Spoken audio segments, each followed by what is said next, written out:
waaye mu ngi noonu am na solo bu baax a baax lépp lu nga xamante ni tukkee na foofee nga xamante ni moo di conseil constitutionnel di ngeen ko daal di fàttali rek ñi nga xamante ni dañoo demoon deuxième tour tey rek la ñu war a daal di delluwaat yokkaat seen i ay parrainage wala sax nag mottali seen parrainage di jaajëfal bu baax a baax Ina Badji ak ki nga xamante ni moo di Babacar Thiandoum ci liggéey bu mucc ayib bi nga xamante ni ñu ngi koy liggéey foofee nga xamante ni moo di conseil constitutionnel comme ni ma leen ko doon waxee tous les lundis la chronique de Ibrahima Lissa Faye tey nag la chronique s'intitule Macky Sall un rouleau compresseur face à une place politique foussarde mu mel na nag Ibrahima Lissa Faye tey ni mu daal di tabbee sujet bi moo di rek Macky Sall ab rouleau compresseur ci kanamu ay politiciens yu nga xamante ne dañoo rek xaw a ragal wala sax nag dañoo xaw a yaafuus. waaw bon boo gisee lu tax ma wax ko mooy que Macky moom mi ngi doxal li mu bëgg a doxal. mais opposition bi malgré front yi nekk di créer cadre yi nekk di créer tout ça. taxul ñu mën a maanaam am mbooloo mais aussi am courage mais surtout am détermination pour faire face à ce qui est en train de se faire. Aywa. et moo tax vraiment moi je me pose une question. parce que bu ñuy wax démocratie il faut que mu am des garde-fous. parce que le pouvoir est à une toute puissance yàlla rek moo ko moom. mais ci kaw terre ci par exemple Sénégal boo jëlee Sénégal fii la toute puissance appartient à l'État. et tey jii nii Macky Sall utilise cette toute puissance là pour di bumi et boo jëlee lii di nga xam te ne mooy opposition bi boo ko comparé par rapport ak jamonoy Ablaye Wade jamonoy Bathily jamonoy Landing Savané jamono yenn syndicalistes yu demoon ni woon Iba Ndiaye Diadji ak yooyu noonu tey. les vieilles écoles de parti. oui da ngay ne finalement Macky il n'a pas d'opposition face à lui. D'accord. et que lui il déroule il fait ce qu'il veut et que en fait li mu bëgg mooy am. d'accord am na solo bu baax a baax pour wax démocratie faaw ñu wax li nga xamante ni moo di opposition. dañuy daal di fortu te taxaw lu ci mënti am rek moo di tey sujet chronique bi duma ci wet benn yoon dinaa ànd sur le plateau ak Babou Diallo Babou di la nuyu laaj ak tontu fas yéene sekk suñu diggante ak Ibrahima Lissa Faye léegi-léegi. maa ngi lay nuyu madame. mu ngoog tey sujet bi ni mu ko waxee noonu la mu daal di samp laaj dafa mel ni leer na xanaa ñu bàyyi rek nga daal di dem ak moom lu jëm ci wàllu chronique bi. waaw li ma bëggoon laaj Ibrahima bon. C'est vrai qu'on a l'impression que Macky est devant une opposition froussarde, mais aussi est-ce que cette opposition, elle a une autre alternative aussi pour vraiment tenir tête à Macky devant cette machine qui broie tout le monde quoi. ngeen jéggal ma xam nga dañuy naan l'opposition est faite pour s'opposer. Ceux qui sont au pouvoir pour gouverner. Mais là, il faut qu'on sente une opposition qui s'oppose, qui pose des pas, non seulement de manière administrative, en faisant les recours nécessaires face à l'administration. Maintenant, si ces recours-là ne produisent rien, ils investissent le terrain. Parce que aussi, dans la Constitution, il y a un droit à la marche, il y a un droit de les permettre de résister et surtout, bañ li nga xamante ne moo nekk di am surtout boo xamante ne tegul ci yoon. parce que boo dëkk dañuy ko codifier lu ci nekk moom ay loi yoo xam ne moo ko tëral. moo ko teg loi yooyu ku ko respecté wul rek am na lu war a tegu sa kaw mais bu denti ne maanaam loi yooyu noonu dafay concerner juste opposition bi concerner wu pouvoir bi te kat ñii di population wala ñii di opposition bi ñoom fexewuñu xeex. ngir obliger état bi mu respecter que mais saa yi kii bi day def lu ko neex. te bu ñu deful attention gis nañ conseil constitutionnel ni mu demee nii.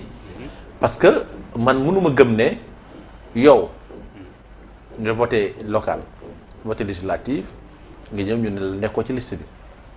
wala Guéréado mii ñëw nekk candidat produire document yi ñu ko laaj lépp mu ñëw ñu ne que non existant dans le fichier électoral. mbir mi lu muy nuru. luy laaj. c'est ça donc quelque part tu te dis mais am na loo xam te ne ñu ngi koy def li ñuy ruumandaat et bu ñu def attention maanaam bu ñu nee ba ci présidentielle ba mën nañu ñëw génne résultat au premier tour te kenn du am lu muy wax.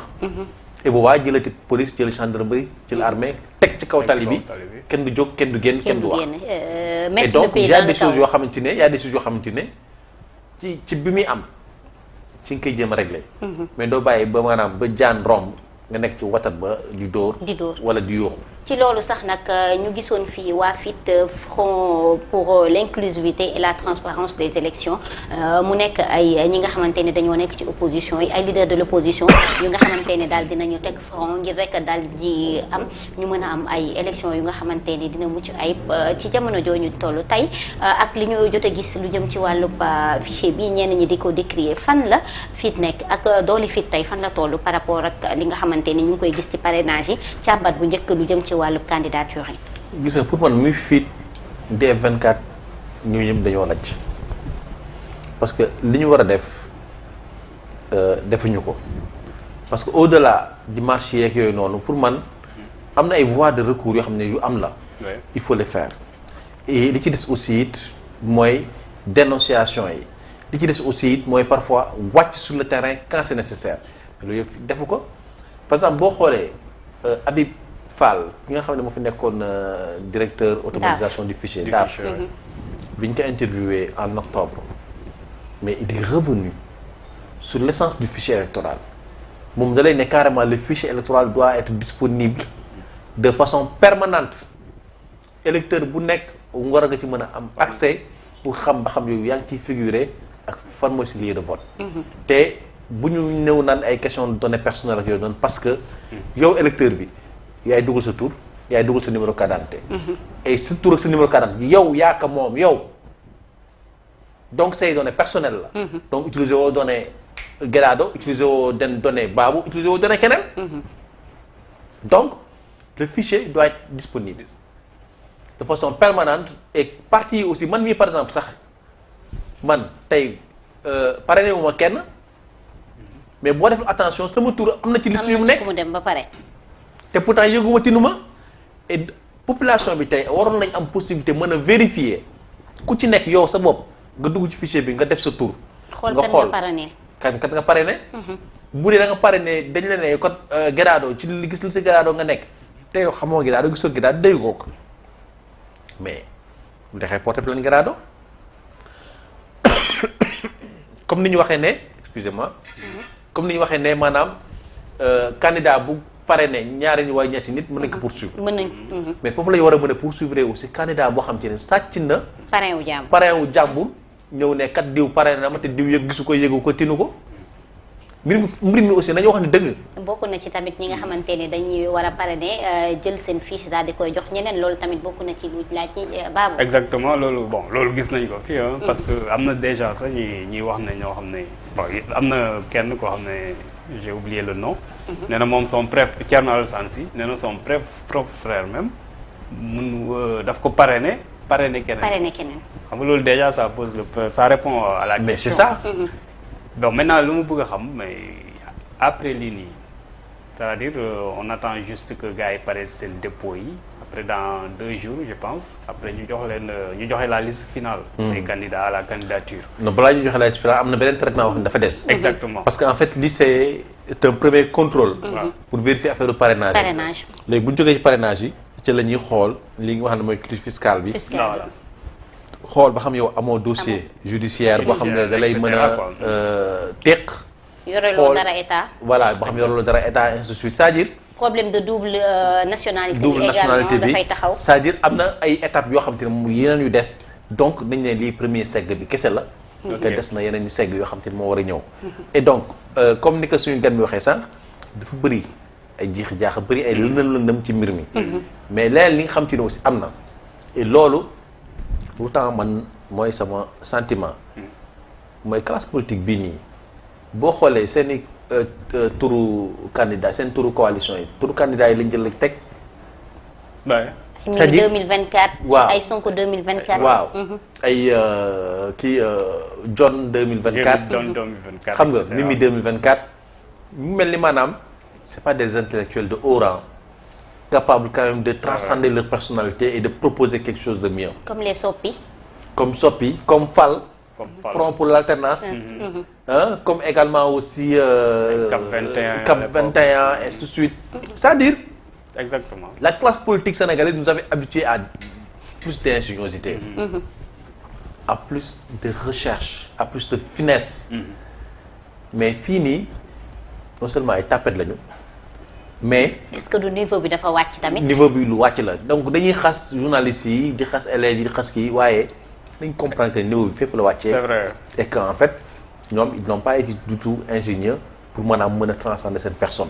Et aussi li ñu ci mën a jàngat leneen aussi mooy que ne maanaam ku ci nekk am culte de personnalité et culte de personnalité boobu bu déborder rek day tax yow maanaam balaa ngay xalaat population bi sa bopp ngay xalaat sa njaboot ngay xalaat ñi la wër ngay xalaat et loolu moo yàq dëkk bi moo tax dëkk bi tardé boobu ba léegi jamono ji ba jamono ji ñu toll nii te pourtant le Sénégal a tout pour se développer.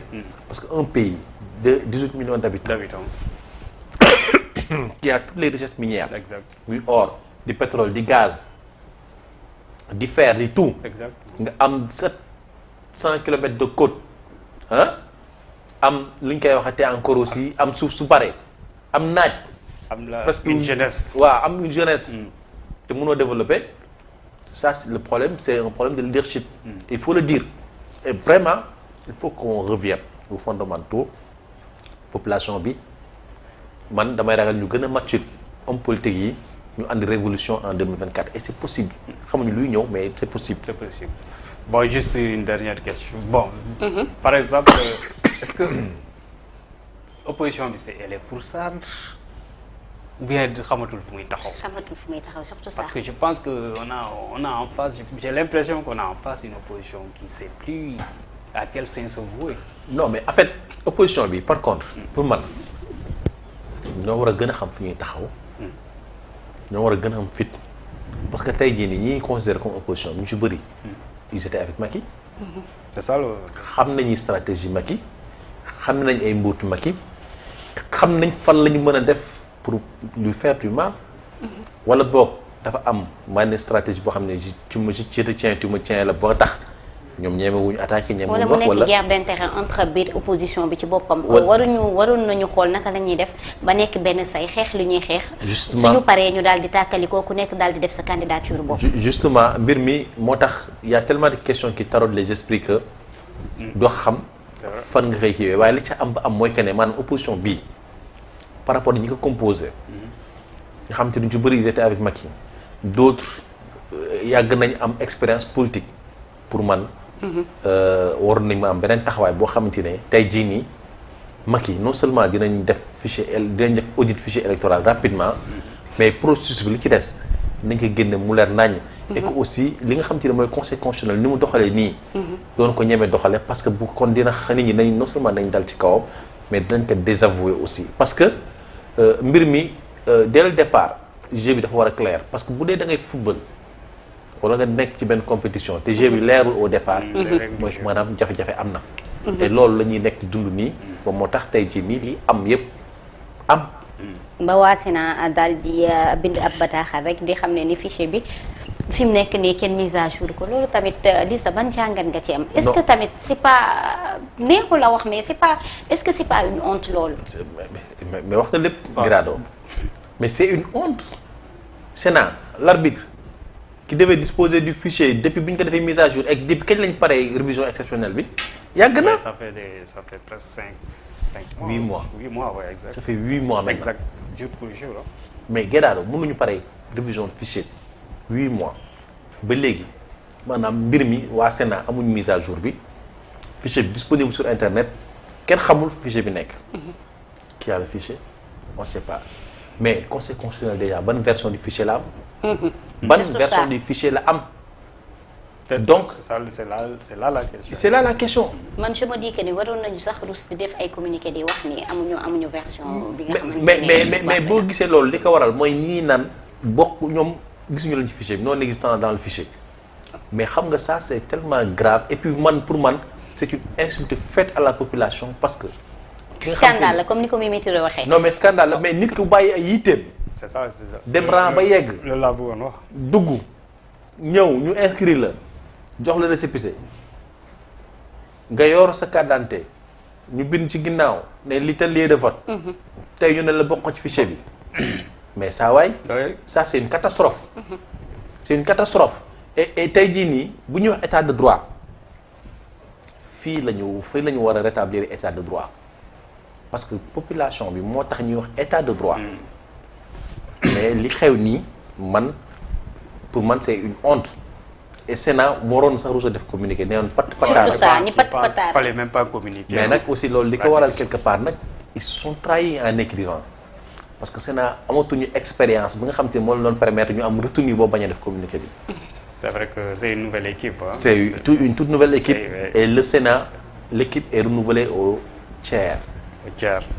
Pour permettre en fait d'avoir une mémoire dans l'équipe remplaçante. Exactement. Qui va en tout cas corriger certaines erreurs. Et s'il y avait par exemple un renouvellement au tiers, je peux dire que tey jii nii en fait. Ce communiqué n'allait pas sortir. Ouais, n'allait pas sortir. Et quand tu lis le communiqué, mais comme Guerrero l'a dit, tu as honte. Ouais. Tu as honte et c'est très dommage que ça se passe comme ça. Et donc moi je pense qu'il y a beaucoup de choses quand même qu'on doit corriger. Et malheureusement ñi nga xam ne ñoo ñu jiite dañuy nekk ci pataaral. sëgg mu jël leen yaakaar ne mbir mi jàll na te population bi ñu ngi téye toog di xaar. c'est ça la surprise. waaye lu ci mënti am itam moo di élection dañ koy rek daal di préparer en amont balaa ñuy rek dem ci cappaandaw ga ndax jamono ñu toll ñu ngi jiixee jaaxa fichier électoral bi am na lu laaj ak wala jot na daal ñi nga xamante ni ñu seq langue politique bi daal di ciy def ay jéego yu mucc ayib ndax amaana li des lu jëm ci wàllu élection yi bareetul matatul sax 2 mois ci loolu sax nag ma lay jaajëfal vraiment li sa fay ci ànd bi ñu àndoon ak ñun ci plateau bi depuis le début de cette émission. ma lay sant di lay gërëm et di am plaisir ñu ñëwaat ci plateau bi tey ñoom Amina ki ñoom Fana dañu ñëw fësal compagnie et donc on est obligé tey ñu toog ci plateau bi waaye tey au moins plateau bi tey góoral nañ ko. waaw ndax plateau bi dafa jigéen ne trop. d'habitude on nous avait habitué à des. oui ak des visages féminins. léegi daal honneur aux dames ba pare jigéen ñi fi mu nekk nii dañoo am taxawaay ci réew mi. waaw mais dañ koy fësal nag. waaw mais tey jii moom. tey góor ñi am taxawaay. ci plateau bi ñun ñoo am taxawaay. waaw léegi dama leen di dàq léegi indiwaat yeneen ñaari jigéen. ci plateau amul benn problème bu la neexee nga dàq ñu waaye comme ñun jox nañu suñu rôle wax nañ li ñu waroon a wax. léegi mën nañu génn bàyyi jigéen ñu ñëw toog. exactement. d'accord ba tey comme que dañuy xeexante amul benn problème alors ba tey parité la ñu woote alors di la jaajëfal bu baax a baax Babou ci teewaay bi ci plateau bi. merci beaucoup maa ngi lay jaajëfal Guédaro merci bien. mu ngi noonu am na solo bu baax a baax pour terminer cette émission en beauté ñu daal di dem ba zapping da ciy baax gannaaw nag bu ñu waxee actualité yi waaye itam daal di yee askan wi da ciy baax ñu def tour des réseaux sociaux daal di xool lan moo gën a viral ci réseaux sociaux yi daal di koy teg sur la table waxtaanee ko ngir rek daal di décompressé léegi lay doon gannaaw bu jaaga ak.